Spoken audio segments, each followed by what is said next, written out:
Aujourd'hui, j'aimerais qu'on parle... Attends, parce qu'on n'en est pas au bon endroit, bouge pas.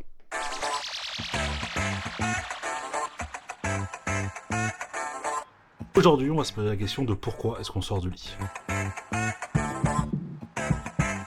Depuis toujours, on nous a expliqué qu'il fallait se lever tôt le matin, qu'il fallait à 5h du matin aller courir, faire sa miracle morning, sa morning routine.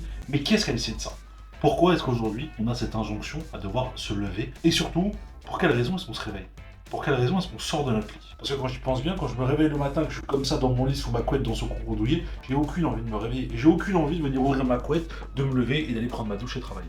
Évidemment, la première des choses qui fait qu'on se réveille et qu'on sort de notre lit le matin, c'est de répondre à une injonction de productivité. Il faut qu'on soit productif, il faut qu'on rentabilise notre temps, rentabilise notre journée, et ça veut dire que tous les matins, il faut, à notre réveil, venir se dépêcher, sortir de son lit, se préparer pour aller souvent travailler ou faire quelque chose de sa journée. On vient sur notre téléphone venir mettre des alarmes, et ces alarmes-là vont nous permettre de pouvoir nous réveiller à temps, permettre d'être disponible et de pouvoir venir travailler et d'être productif. Et ce qui est hyper intéressant, c'est qu'on a vraiment intériorisé au fond de nous-mêmes que rester au lit est un échec. Les seuls moments où on va rester au lit sans forcément être coupable, ou se sentir coupable en tout cas, c'est quand on est malade, ou bien le week-end, ou quand on a rien à faire. Évidemment, je ne parle pas des personnes qui travaillent dans leur lit ou qui mangent dans leur lit. Ça, on en fera une vidéo dédiée. Vous, les gens qui sont en train de manger dans votre lit, on pourra en parler.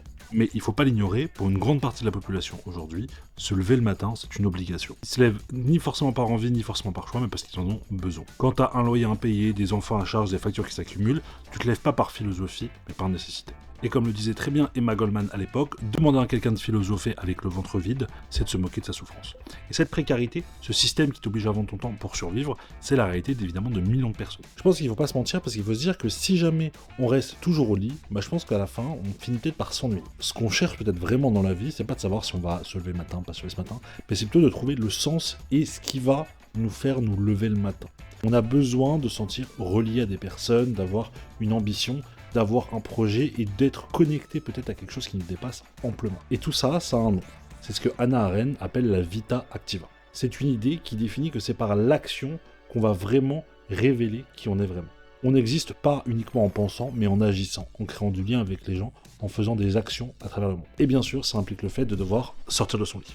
Et c'est sûrement pas l'alarme qui devrait nous sortir du lit, mais plutôt l'envie, la volonté de vouloir faire quelque chose pour enfin mettre du sens au fait de se réveiller le matin. Par rapport au temps, il est un peu complètement fou en ce moment. On a réussi à transformer nos moments de repos, nos moments de temps pour soi, pour un besoin productiviste. Si on dort le soir, si on se repose, si on se couche tôt, si on se réveille tôt, si on se réveille, c'est pour produire des choses. Évidemment, l'économie fait qu'aujourd'hui, on a besoin de produire. On a besoin de venir créer du capital, on a besoin de venir créer une économie, on a besoin de venir produire, puisque à la fin du mois, il y a des factures, il y a des loyers, il y a des salaires à payer, il y a des frais à prendre en compte.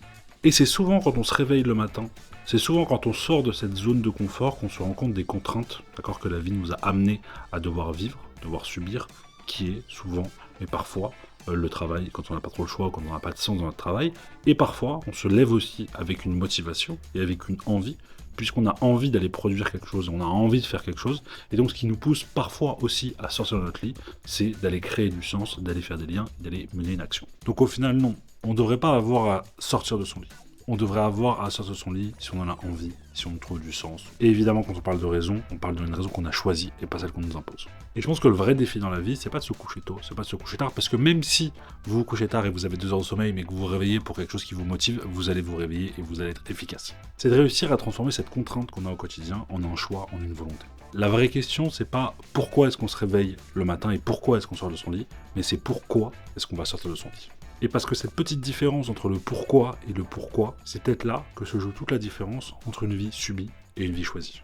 Mais moi, dans tous les cas, aujourd'hui j'ai décidé, je reste au lit, j'y retourne, et puis si vous voulez me retrouver, je serai évidemment en train de dormir. Bisous!